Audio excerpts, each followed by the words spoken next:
Hello YouTube and welcome back. In the last episode we raced some beaver brothers, but in this episode we're making the climb up Stone Tower to the temple. If you play the Elegy of Emptiness with each mask, you get a statue. This is Darmani. This is Macau.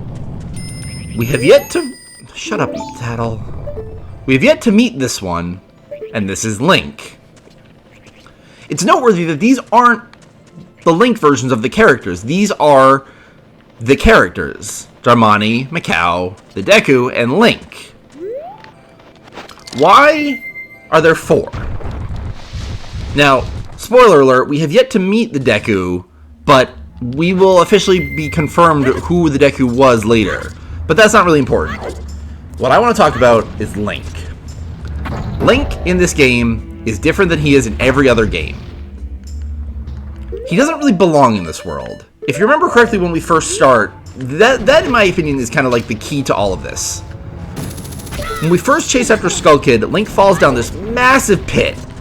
Like, so that somehow Epona was able to get down. How Epona managed to get down this giant pit is one thing. But my thing is that it's really weird. Like, you don't just fall down a pit. You fall down this, like, colorful, magical pit that seemingly transports you to this different world. This world of people that you know and faces that you remember, but no one's the same. No one knows who you are. And to fit this world, Link takes on masks. He takes on different personalities. He becomes Darmani. He becomes Macau to help their stories. He doesn't do his own story. It's their stories that you're helping out. And it's only when you actually go back to those worlds and they're healed do you get some resolution. Like how the Gorons praised Darmani. They didn't praise Link. How Macau got to do one last song with his band. That wasn't for Link. That was for them. Again, the Deku really solidifies this, but I don't want to spoil more than I already have of the Deku, but it will make sense later. This game is about death. I firmly believe this game is about death. Every character that we meet, all the masks, they're all dead. And I think it's noteworthy that some of the few characters that I don't think this gets talked about nearly as much, but some of the few characters that keep their same names from between Ocarina of Time and Majora's Mask are ones that are dead, right? Like, again, this is something that I really feel like isn't talked about, but it really feels like that was kind of on purpose. The biggest ones for me are Kuma and Kotake, but the other one that I noticed was Dampé. Those are the three characters that canonically die in Ocarina of Time. Dampé gets the halo and you meet him in the grave 7 years later, and then Kuma and Kotake go up to heaven. Like, it's really interesting that they chose, it's just very interesting that they chose those characters to keep the same name, while every other character that you know gets completely different personalities and names. Even if the two Romanis are ranch hands, they're still different characters. They're still Romani and Cremia as compared to Malon. And that, in my opinion, is what this game is about. It is about death. And as I've kind of alluded to in some episode titles, it fits very well that a lot of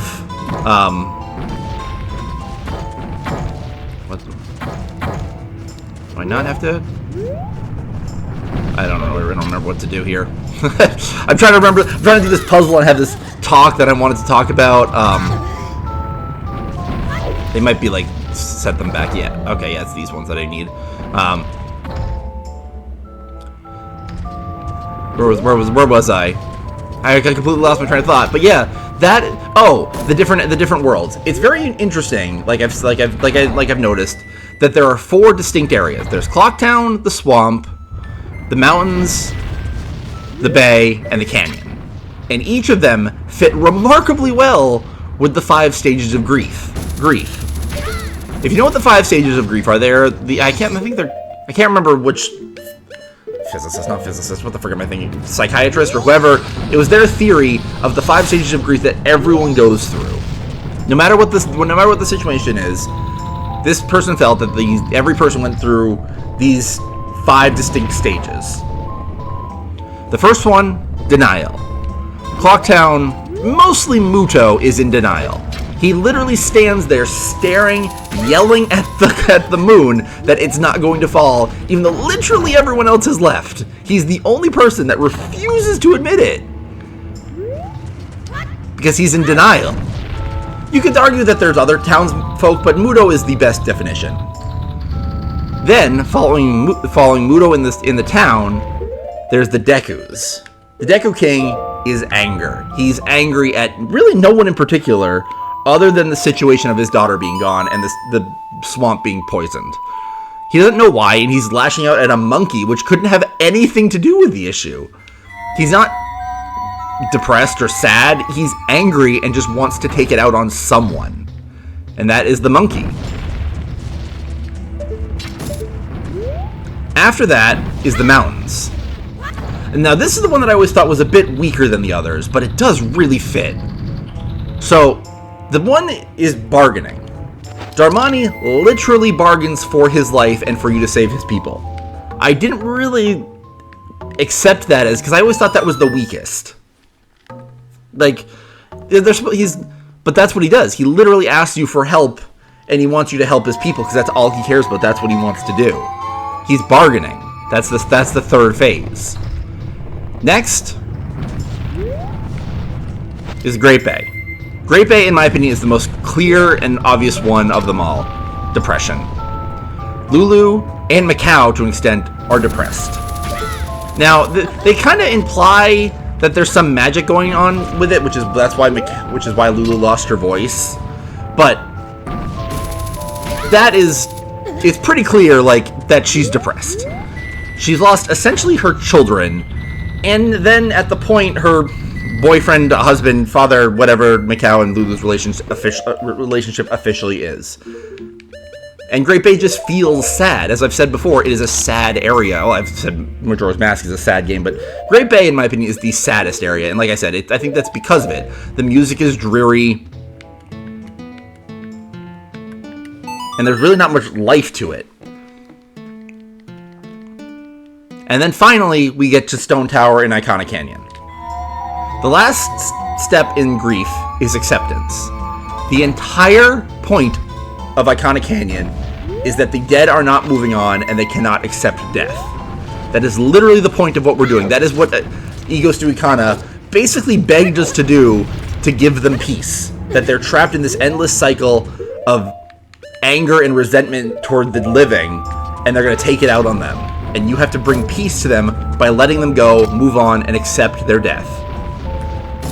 I truly believe this is what Majora's Mask is about. And again, I don't know if they planned it or it just happened to work out that way, but it almost feels like too perfect sometimes.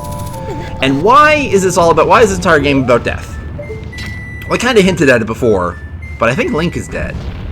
I think that Link fell in that pit, or maybe just died on his path, on his quest to save and re-meet with Navi.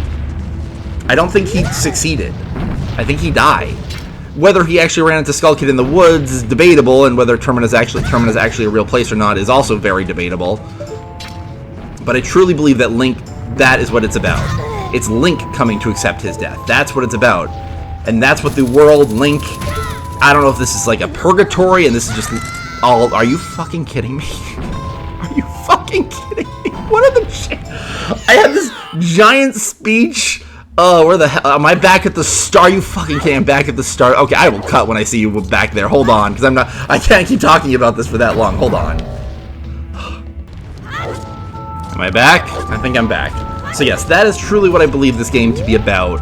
What the thematic core is about is death. And that's, again, why it's such a sad game, because it's about death. It's about the death of Link and him coming to accept his death. Again, there's a lot to unpack, and I don't think it's a pure, like, concrete, this is 100% what the game is about, and there's no, like, if, ands, or but, everything makes perfect sense. But I think it makes the most sense, since, like I've said before, Majora's Mask has the most theories about it, pretty much more than any other Zelda game. I think now Breath of the Wild and Tears of the Kingdom have a lot of talking about them, but not so much theories. It's pretty much clear what those games are about.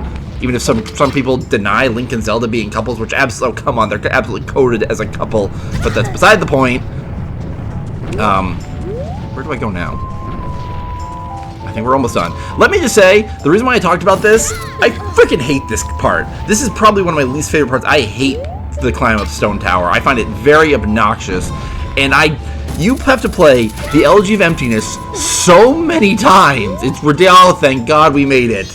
The owl statue. Oh, thank God I never have to do that again.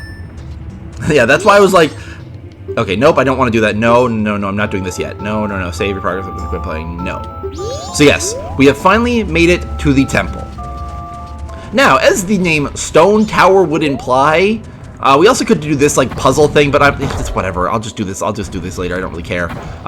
As the name would imply, this is really high up. Iconic Canyon was also implied to be really high up, but this is even higher up. To the gods. That finger is pointing directly up. This entire area is based on the Tower of Babel. So now it's pretty much understood that regardless of what Termina is, I still believe that it's a purgatory or alternate universe or something that doesn't really exist. But if it does exist, the goddesses aren't here. There's no mention of the goddesses. We don't even see the Triforce, and the Triforce probably has nothing to do with this game as compared to other games where it actually has something to do, even if it's just background. Like even games like where I think it doesn't have much to do with, like say Twilight Princess, it's still noteworthy somewhere. Touched by the gods or their hands are glowing. But this game, Zelda is only in a flashback, and Ganondorf doesn't appear at all. There are no gods here, and I think that's part of the point. Termina rejected the gods, maybe deciding to worship the giants instead. There's more to this story, but right now the entire point of Stone Tower was to reach the heavens and the gods, because that was the point of the Tower of Babel.